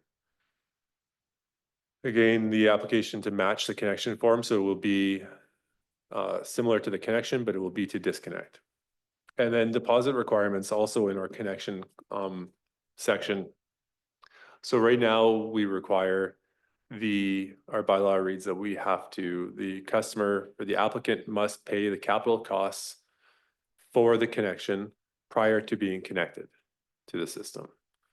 What we have practiced has been to put an estimate together of what the costs are. So this applies more when there's a water main extension, which could run, $50,000 to $70,000, and you have to extend the water main across the frontage of a property, or it could be crossing under a road to run a new water service to a parcel that's subdivided. So these are more significant costs than a $300 application fee would cover when putting a water meter pit in for a customer with the water main on their side of the road at their property is going to be about $1,200 to $3,000. But these are more for when we have to hire contractors to drill underneath the roadway, when we need to bring asphalt contractors in to pave roadways. But we'd like to change this wording to require a deposit versus them paying the capital costs up front, because it's not practical to, I don't want to do a lump sum charge for this service when we would just charge them the actual cost of the service to install the connection, if that makes sense. Maybe it's too wordy, but essentially, just want to update the language so that we require the deposit for a connection to the community water system and change it from requiring capital costs be paid prior to connecting. So it goes back to the crystal ball. I don't know how much it costs to connect a individual service until we actually do it. And our bylaw doesn't allow us to do that technically right now. So that was that one. Private wells. So this one is interesting in that we do have some community water systems that have customers with private wells. So they're connected to the community water system, but they also have a private well on their property for things like irrigation. Some customers may actually use it to provide drinking water to their dwelling and use our community water system for their irrigation. That's contrary to what our bylaw allows. However, there are quite a few reasons to move to address these. One of them is that for instance, the Black Pines grant that we received requires us to have a statement or a policy in our bylaw around private wells and their use. So the ministry provided a document back in 2012 called the Model Well Regulation Bylaw, which essentially provides 3 different options for local government to deal with private wells. Understanding that there are risks to the community water system. So if there's a private well and that feeds a dwelling or a house, and that house is connected to the community water system, there's potential for back or cross connection between the 2 sources and contamination of the source. There's also a risk having a well in the same aquifer as the community drinking water well that that well could be contaminated, isn't necessarily regulated to the same degree that we are, and maybe may contaminate the aquifer that provides drinking water to the rest of the community. So there are multiple risks. What we're proposing is that we require the owner of the private well to prove that it is disconnected from the domestic water system in the dwelling and is only used for non-domestic use of a private well. This is option 3. It's in the report that's in the agenda, but this is still allows the owner of the well and the property to use the well for their irrigation and non-domestic use. It aligns with our bylaw in that we currently do not allow non-domestic use of our water system under our bylaw. Whether that's 100% practice or not is, a different story and enforced, but we want to align with our existing bylaw. So for example, our bylaw requires prior approval from the TNRD before filling swimming pools with the community water system. It also does not allow for watering of livestock. Our community water systems are to provide domestic water for household use and to irrigate up to 1 acre, 0.6, 0.4 hectares, including the area covered by the dwelling. So we'd like to align with that and make sure that private wells are still allowed to be used. So the investment that the homeowner has made in that private well isn't a waste. And they don't have to pay for the well closure, which can be an expensive process, which also requires a well driller and whatnot. So the disconnection of the well from the community water system or potential connection to the community water system proven by the owner is our simplest method to achieve and protect the source. Also thinking about a community, Black Pines community, where we have quite a few wells for non-domestic use. None of those wells are within the aquifer, the community water system aquifer at this point. So we aren't as concerned right now about contamination of the community drinking water system. So this is one of the additions to the bylaw we would like to make or proposing to make. Watering restrictions. This one, I don't know. I mean, in the city of Kamloops, they've updated their watering restrictions a couple times the last few years, but this is definitely getting a lot more of a spotlight around the province with drought conditions and everything else we see. So right now, the watering restrictions are in a section within the bylaw. You have to read it to figure out that Wallachine is different than the rest of the communities as far as odd and even days, and 6 p.m. to 11 p.m. or 11:59 p.m. those kind of things. We'll just put it in a schedule, put a table in there, tailor it for each community based on our drought resiliency study that we are currently performing. So rather than having a blanket approach to all the communities in the TNRD, we will actually look at the source water and the current conditions and have different stages that apply to each community. For instance, the Blue River water source is quite secure and plentiful versus the intake, at a different location, versus the groundwater wells in Spence's Bridge have a lower yield. So there might be different watering restrictions for each community based on the specifics of that community, the water supply, and protecting that water supply. Plus, the North Thompson is different than the South Thompson, is different than the Thompson, is different than groundwater. So let's not just take a blanket approach, slap it on and say, okay, this is going to work. Let's use the information we're getting from these studies and apply those to each community so that we can justify why we're putting restrictions out there. Also like to get rid of the or apply it as a year-round schedule. Does it have much of an impact? Probably not, but it makes it a lot simpler than having, okay, May 15th is September 1st or September 15th. So now you won't get it'll apply whether, people are planting gardens around Easter or around May long. We will have year-round watering restrictions, but these watering restrictions may be no restrictions required for normal use for irrigation. So there might not be any irrigation requirements or restrictions from November through to March, right? So it'd be a year-round application. And one of the tables would be basically no restrictions. So that's the update we'd like to make there.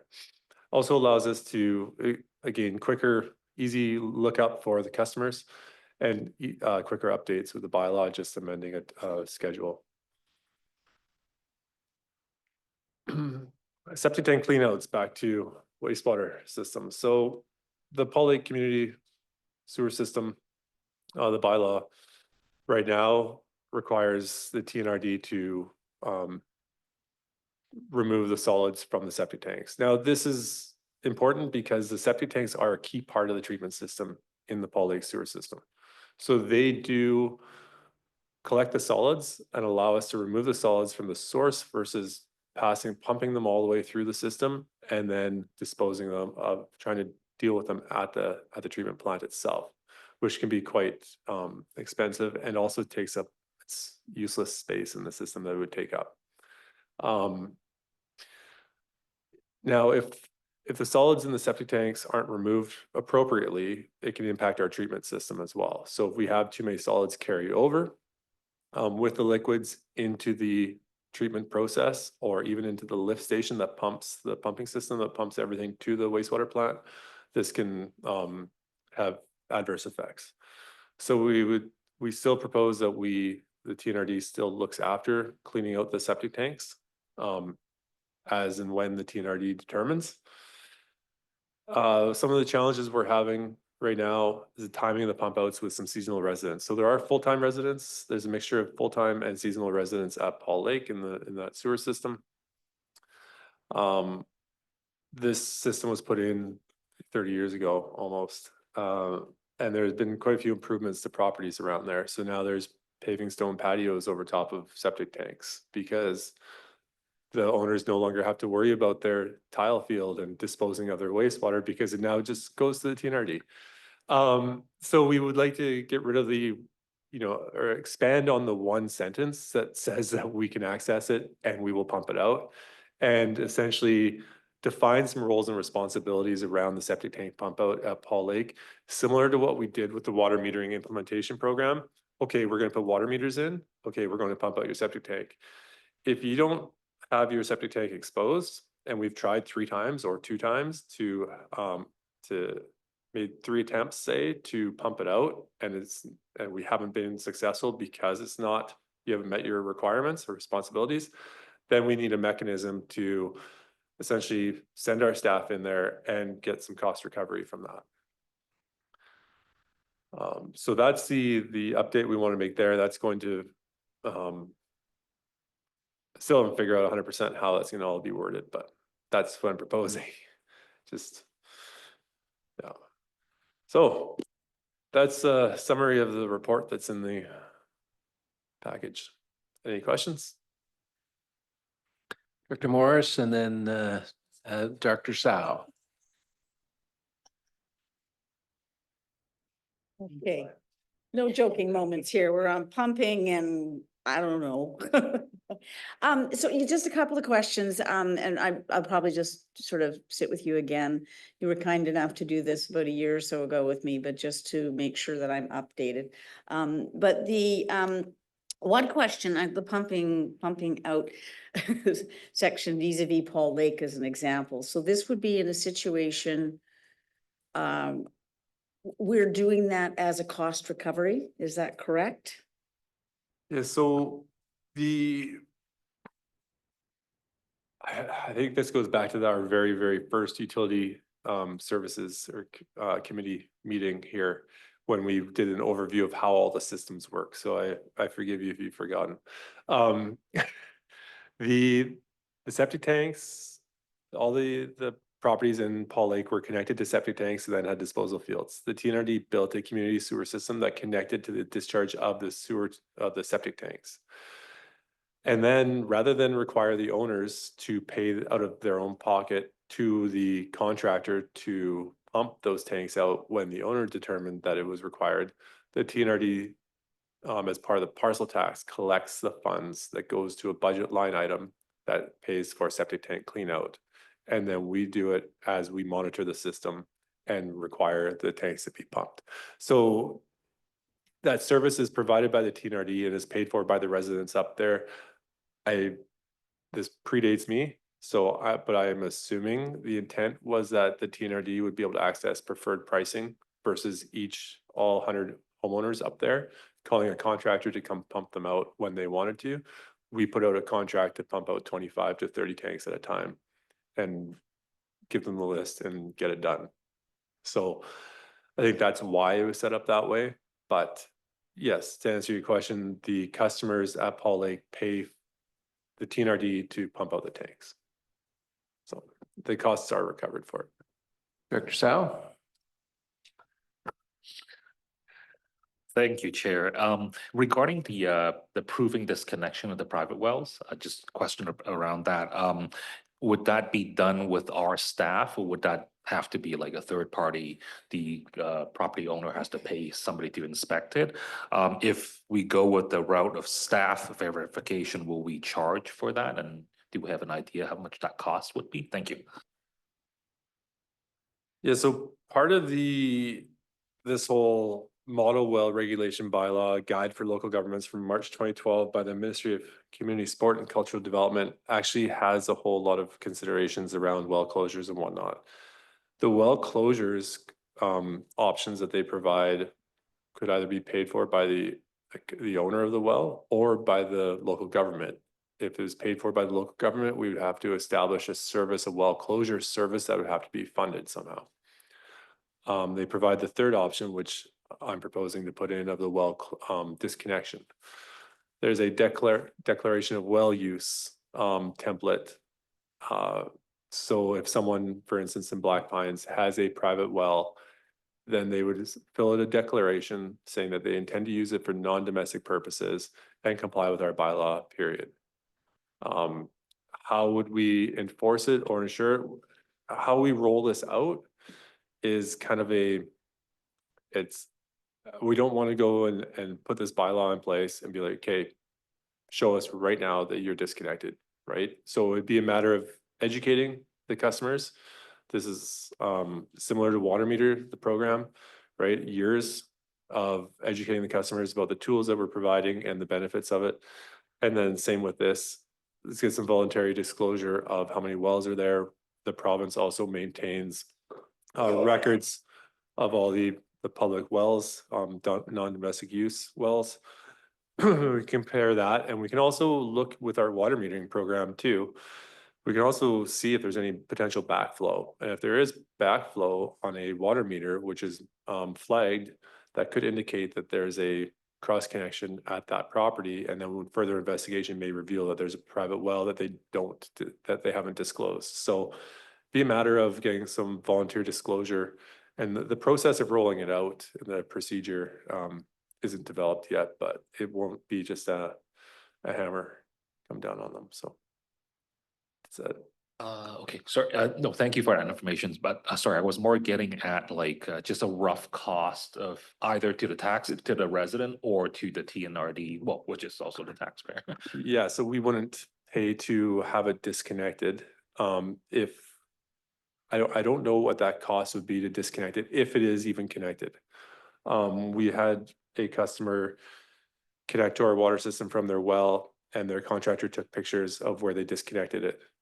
And sent us that. So that would, in combination with a form, is all that we would need. As far as the cost of having a contractor make sure that it's disconnected or at the time, then I don't know what those costs are, be depending on the area and the person. So if we found a connection that had to be disconnected and we disconnected it ourselves, then we would charge back to the customer those costs that we incurred for that, whether we did it internally or hired a contractor to do it. So Thank you. Yeah, no, just concerned about water is a touchy subject, water rights. So just want to avoid any pushback from residents saying that we're slamming them with more cost to do stuff that's on their private property, etc. So, but no, thank you.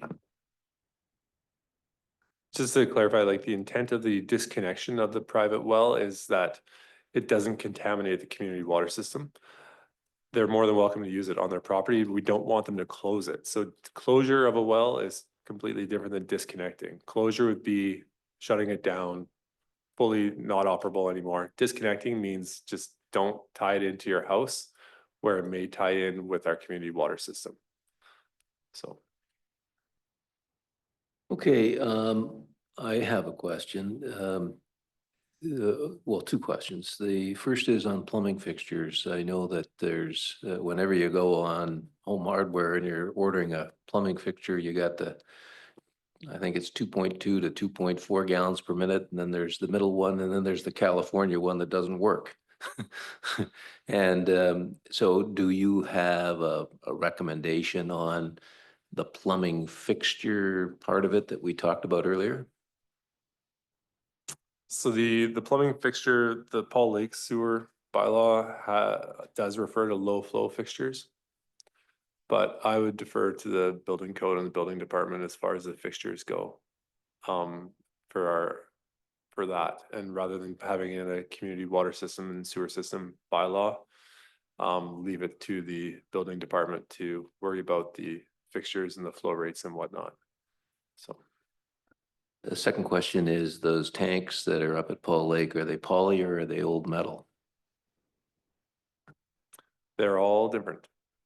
I haven't seen a buried rail car yet, but which is what they used. It was pretty common way back when.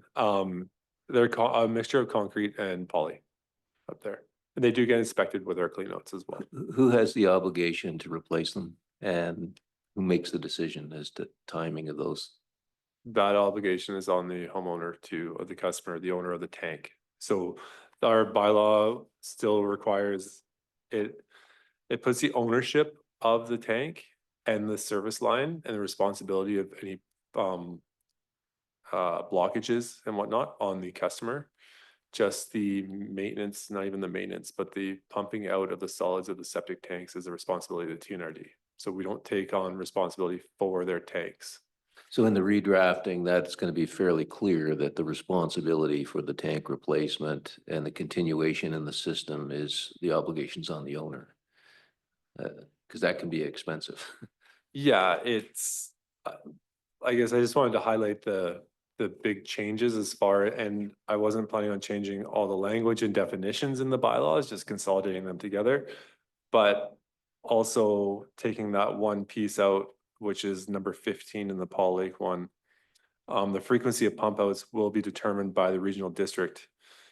And the owner shall permit access to the regional district to the septic tank company hired by the regional district to pump out the septic tank. That's all it reads right now. So it doesn't say that we own the tanks. It's elsewhere that the tanks and everything else of the ownership are owned by the customer. The only thing that requires us to pump them out is this one clause 15, and we just want to expand that and put out roles and responsibilities. So the rest of it would stay status quo. And what is the timing that you think you'll have this, this rewrite done?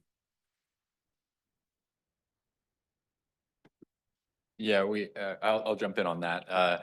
And maybe I should open with this just to clarify the process. So we're kind of giving you guys the nuts and bolts in this committee for your feedback, and then we'll actually draft the bylaw. But once the bylaw is drafted, we'll just bring it straight to the board for authorization. So we'll be working on that. I would expect probably not the January meeting, maybe the February meeting, that you'll see that come forward. Any other questions? Okay, are we looking for a motion on this? No motion was there unless there was any kind of specific feedback. We were hoping just for feedback and input, which we've been receiving, unless you kind of had specific direction or a change in direction you wanted to give us. We don't require a motion. Is there anybody that has any specific directions? Okay, well, thank you very much for that. We go on to capital and operational update.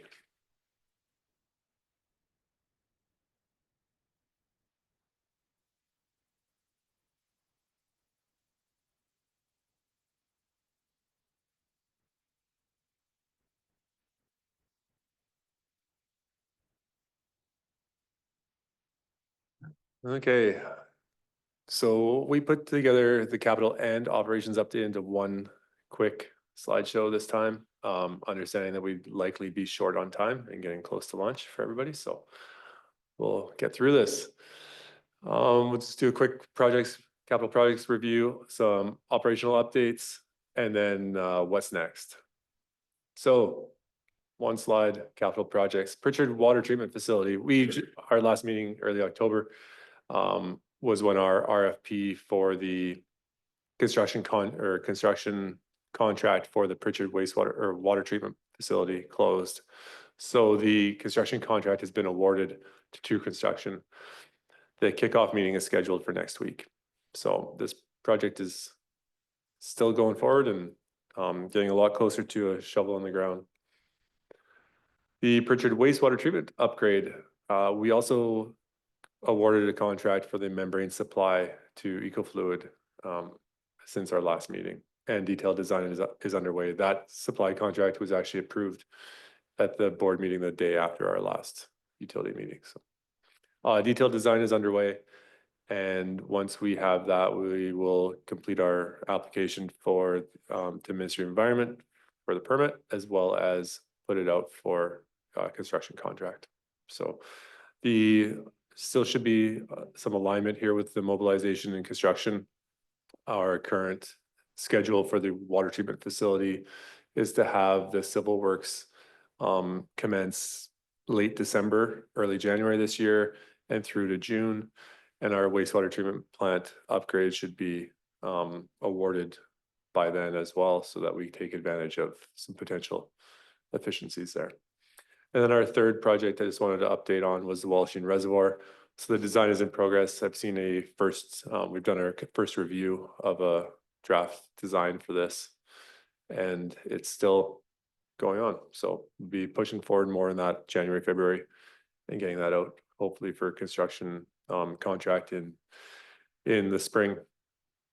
So that's it for capital project update right now. Operational updates, keeping it simple here. So November 9th, we had a service line failure in Pritchard. I'm going to talk more about this on the next slide. But our staff showed up and had a fair bit of water in the ditch and around there. And then this was about a week later, what it looks like here. So We did a meter pit installation in Pritchard as well for a service connection that was actually missed during our implementation program. So that is complete now. And then the sanitary sewer service was repaired in Pritchard as well. So this picture here is the sanitary sewer service for a vacant lot, actually. And then this is what our final cleanup looks like here.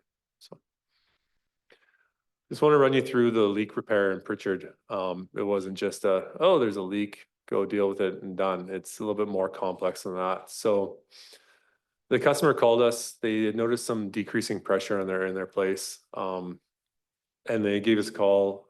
I think the call came in around 12:30, just after lunch.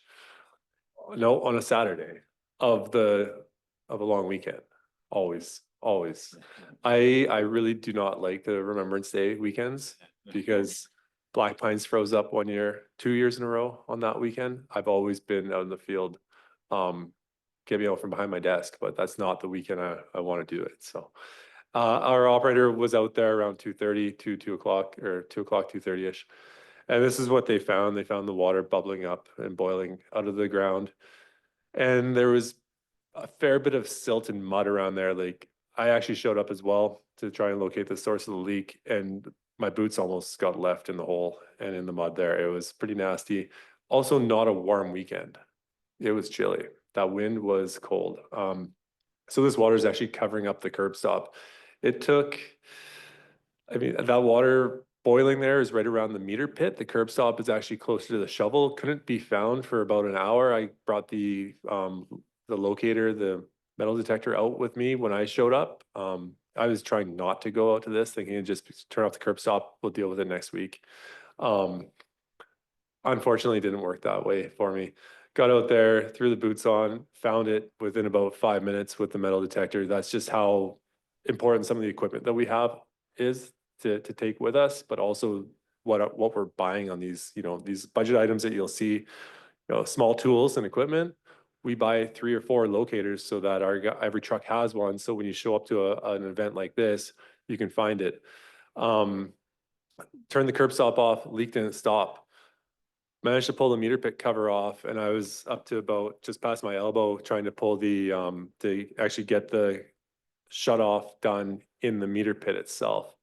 Our operator on call happened to be one of our new operators too. So it was a first week on call.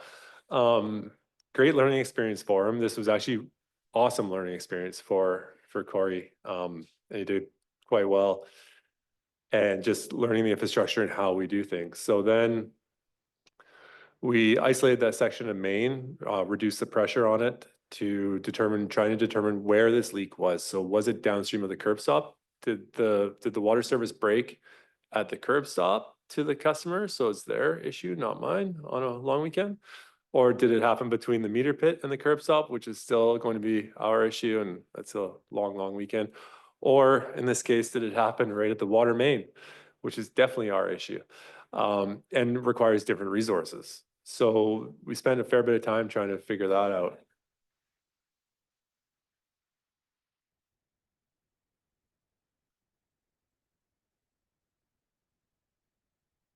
That's the gas line right in the way too. So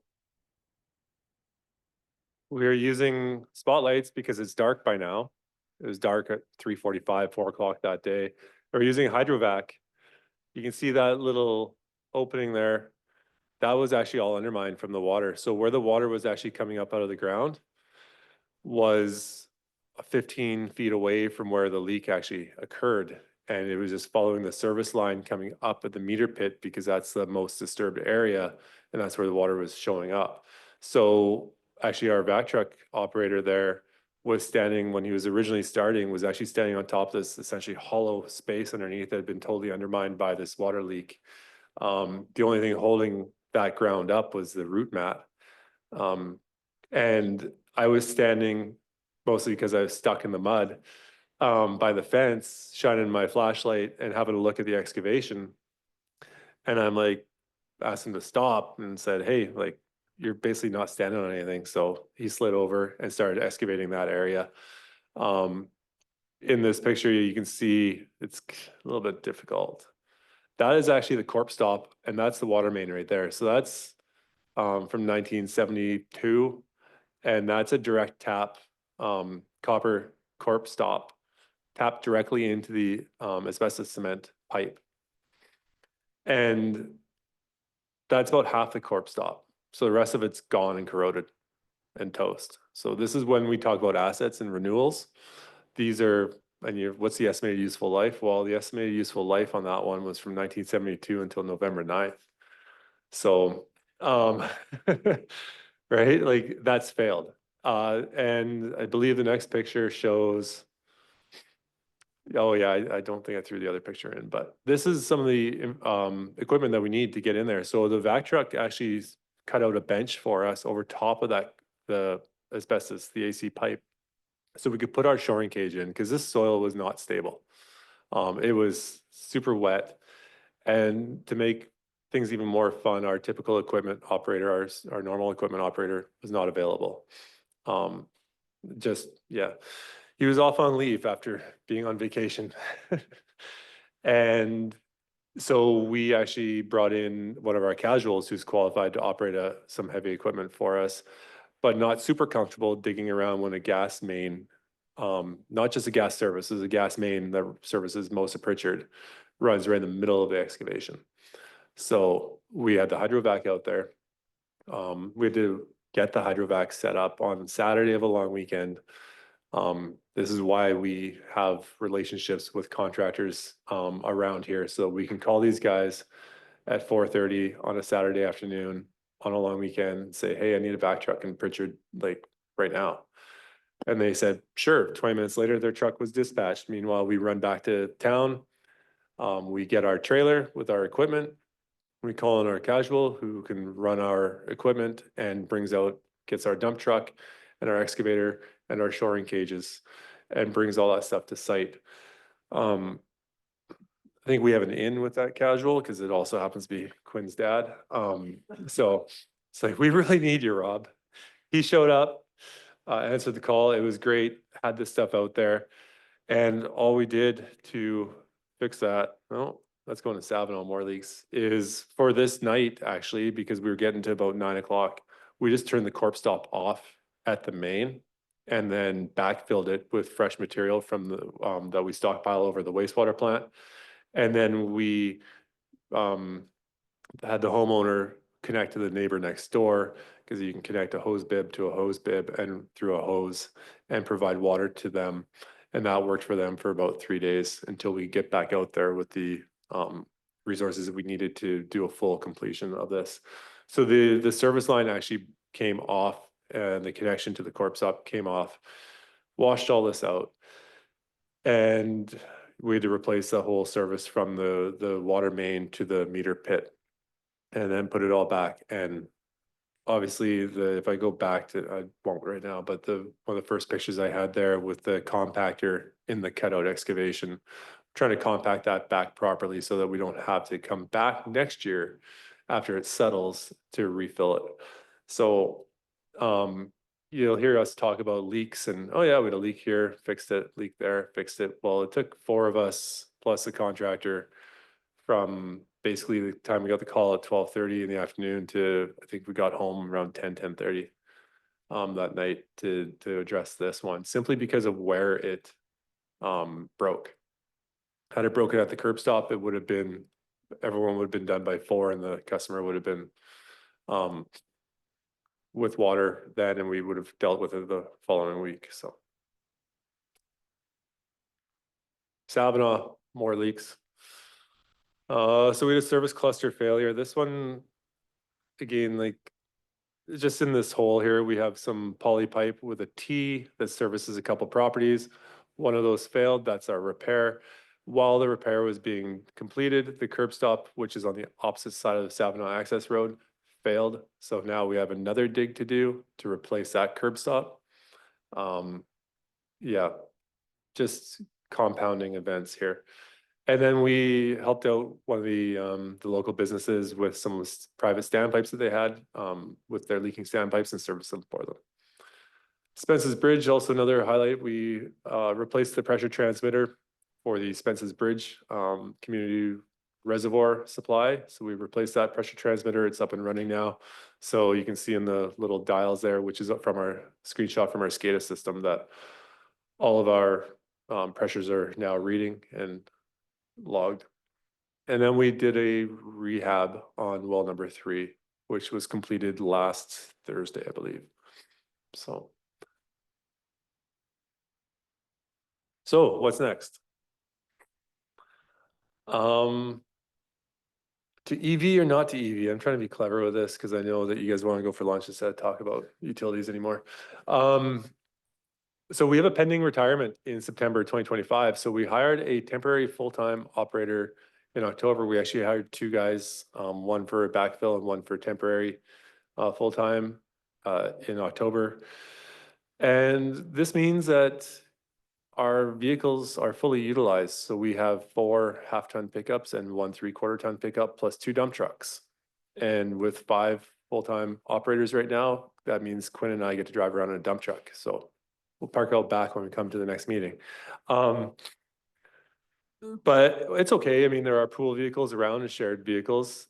They get really, really tight and difficult to obtain come April, May, when we also see summer students coming in other departments. So we have a policy, one of our trucks is due to be replaced in 2025, and we budgeted for it. So the plan is to acquire an additional vehicle at the beginning of 2025 for utilities, and then we'll dispose of that other one when the retirement occurs and it's become surplus. So one of the questions we've had, will an electric vehicle work for utility services for our department? Like we drive to, I mean, think about Blue River Drive with an EV, but so will it work for us? And what are the benefits and challenges of an EV for us here? I attended the Public Works Association conference with Quinn back in October and attended a presentation by the City of Victoria asset and fleet manager, and they're converting all EV. And then I was speaking with another colleague in Fernie, and they've started switching some of their pool vehicles to EV. So I'm like, maybe we can do this. So looking at a pilot project to line up with the timing to replace our next vehicle. So did a request for quotations and asked for options for both internal combustion, so the gas motors that we typically run, and a battery electric half-ton pickup. Put this on BC bid. Received a single response, a little bit disappointed with that, but these guys quoted us for a Lightning 2025 Ford F-150 Lightning, as well as the other specs that we had, which was essentially the super cab 6.5-foot box. And looking at the capital cost of these, we're looking at 68,000, 69,000 for the MSRP for the Lightning, the standard range electric vehicle, and $68,000 for that baseline F-150 gas. So when you add in the fleet discounts and the taxes and the EV rebates that are out there right now, actually, if you're just to go buy one and just follow our policy to the letter, I guess we're buying a Lightning. When you add in factor in fuel costs, let's look at this. So when you look at, okay, let's say fuel is $1.55 a liter for the next 150,000 kilometers of this vehicle, which aligns with our fleet policy. Over the 150,000 kilometer lifetime of these vehicles, we're looking at spending $6,000 in electricity, assuming we charge it at our chargers at the TNRD infrastructure, or $25,000 to $26,000 in fuel. So $20,000 savings there. So the total costs of ownership, if you just consider fuel and capital, we're looking at $95,000 for a gas motor versus a $70,000 total cost of ownership. So we're looking at saving $25,000 here. Let's talk about emissions, greenhouse gases. Anyone heard about this climate change thing? But the emissions, so when I calculate the emissions for an EV, or an electric vehicle, looked at the emissions, or the greenhouse gases associated with producing the electricity for this, because there are no emissions associated with a discharge of the battery. And then for the gas motor, looked at the emissions from the tailpipe, period, no emissions associated with, or no greenhouse gases associated with the production of the petroleum that fuels it or transported petroleum. So we're looking at reducing over 150,000 kilometer life cycle of one of our pickup trucks, of reducing our greenhouse gas emissions by 41 tons of CO2. So I thought there'd be a cheer for that, but hey. So benefits, fuel savings, greenhouse gas reduction, total cost of ownership of this 2025 Lightning Pro, based on the RFQs or the quotations we received, it ticks all the boxes. So how about some challenges? Well, we have range. The range on the EcoBoost gas motor on one of these F-150s is close to 1,000 kilometers. So we don't have to fill up if we go to Blue River and back. But the range on the electric is 386 kilometers. You can't get to Blue River and back on that. So we need to consider charging infrastructure. And this is one of the things that was pushed during the presentation that I attended at the conference there. So you need to have your charging infrastructure set up. So around Kamloops, there's great charging infrastructure up to North Thompson. There's not much between Kamloops and Chase, or Kamloops and Cache Creek, which is okay if you're commuting that way or traveling through. But if you're working in Wallachine and Savannah and there's no charging station around, then you need to address that. So basically, our question with this pilot project that we're going with is to address the challenge that we see of range, and then see what else comes up. So does that published range of 380 kilometers, how does that work when it's 20 below out and you're driving uphill to Paul Lake? So that's what we're going to try. So truck's ordered, isn't here yet. But you'll see us out and about in a Lightning. Or parked on the side of the road.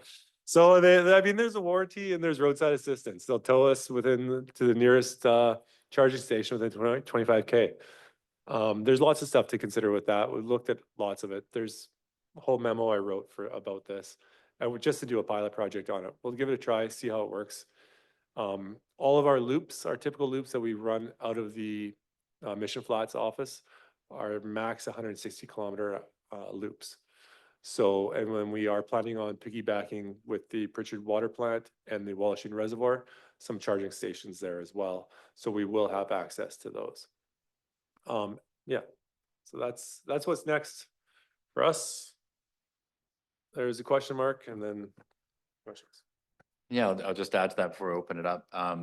And just to clarify, yeah, we've ordered this one and we're treating this as a pilot program for us internally. And I'm sure the board will be hearing more about it, where we're definitely going to be sharing our experiences, or Tyron will be sharing experiences from the utilities department specifically with our other departments. So this is the first EV in any of the TNRD departments.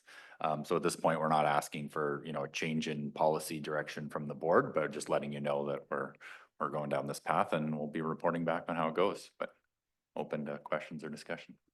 Director Sal. Yeah, thanks, Lee, for pointing that out. Just a comment. Yeah, I've been driving an EV since 2015, and from Hong Kong to over here. One of the comments I would like to add to that evaluation is the maintenance cost too. Every 24,000 kilometers for my EV right now, and I've put 127,000 kilometers on it. From that brand that I bought, it was first 2 years maintenance, it was all covered. So pretty much zero costs. And if you're going to Vavenby, all of the Modi chargers are for free. But on the flip side, you're adding an extra, I would say, when I do a round trip from Kamloops to home, I only charge up to 80% to save the battery. That would add up about 40 minutes of charging time. So depending on what staff, how much is their time worth? And, but then again, you can do paperwork while you're in there. So just comments. Yeah, I mean, I'm pretty excited about this thing, as Jamie and Quinn would probably agree with, but that's why we're looking at it for, like, our pilot will start with our Pritchard wastewater plant. And so we'll go to Pritchard with this truck and that's it. And then Quinn and I will take it to Vavenby and see how that goes. And the real question with the pilot is that Jamie's always been asking me is like, how will we have to adjust our work schedules around those charging times and things like that? So we are considering all of that, and that's why we're trying to pilot rather than being like, hey, order 4 EVs and let's go. But we don't go to Vavenby from Kamloops very frequently, right? We have the contractors in those remote areas, in the Blue Rivers and the Vavenbys and the Loon Lakes and the Spence's Bridges. So we're talking about going EV with this pilot to see how well it works for the on-call operator when they go to Pritchard on an emergency call on the weekend, and to go do a Savinaw Wallachine sampling run, and to go to Maple Mission, right, the barrier route, and to do the Paul Lake Pritchard route, and see how it works for that out of here versus we're commuting with it, right? It's how does it work as a work truck kind of thing. So that's what but I appreciate the comments. I'm sure we can chat more about it. Any other questions? Okay, well, thank you very much for the presentations. And best of luck with the new lightning. We have any new business? Anybody want to raise anything? Director Moore. Thank you. It's just a question I was going to pose in a broader sense, maybe don't need even a specific answer, but the Pritchard example that we just looked at, digging the hole and finding surprises. In an area such as that one, which is a fairly significant size number of homes and whatnot, is there any ongoing preventative that we ask of the residential complex, as it were, there? What I'm thinking about is, you know, obviously there's obsolescence happening significantly in some of those connections in the older part, I suspect, of the Pritchard area, as an example. And then do we in any sense require preventative actions where we ultimately might, you know, is that part of your area, Tyrone, is what I'm really asking, is are we getting that forward-thinking picture to be ready for these things as opposed to the long weekend situations? Yeah, it's a good question. So as far as preventative goes for this, and can the customer do much? No, they can't. With our metering, we can monitor the leaks and those connections downstream of the meters, so the curb stops to the homes and those service lines. And then globally, we can look at the amount of water sold versus produced and see what our leakage would be on the public side. And then it would be a matter of, okay, kind of a best guess of this section of main. For instance, in Blue River, we know that there's a section of water main that we should replace because the corp stops are starting to fail there. How do you foresee when they're going to fail, or how they're going to fail? Like in that situation of Pritchard, there's basically 3 things. It would be that we check for a leak. It's okay, corp stop. So curb stop, meter pit, corp stop. So is it going to be easy, moderately difficult, or just a royal pain? Right, is what we look at, and we keep our fingers crossed it's turn off the curb stop, that one customer is out versus shut down a whole road. But what can we do, like with the initial project for the Pritchard water treatment facility? We actually had a phase in there where we wanted to replace the entire water main and renew all the services on Bostock Crescent, which is an entire loop in Pritchard, because of the locations and the conditions of the soils there. Those have been identified as risks, and we've identified a solution. We just simply don't have funding for that solution. We can't squeeze that in. That had to be chopped out of the project scope to complete the filtration plant, which provides the potable water, right? So it's kind of like, where do you do this? And Jamie mentioned that we had applied for a grant that we were unsuccessful with for Savinaw quite a while ago, and that was for about $3.7 million to replace water mains and renew services through the Savanaugh core, downtown core, you could call it in Savanaugh. So we do have these, criticality lists, and we do have these identified, and we do have numbers put to it. We just have no way of funding it. So it is what it is right now. It happens on a long weekend, you go fix it. That's what we're here for. Getting more proactive than that is basically waiting for funding. So. Any other questions? Well, I want to say, Mr. McCabe, we remember your fondness for the Remembrance Day weekend, and thank you for that. So, all right, I think we're at the end of the meeting, so I'll call it adjourned. Thank you.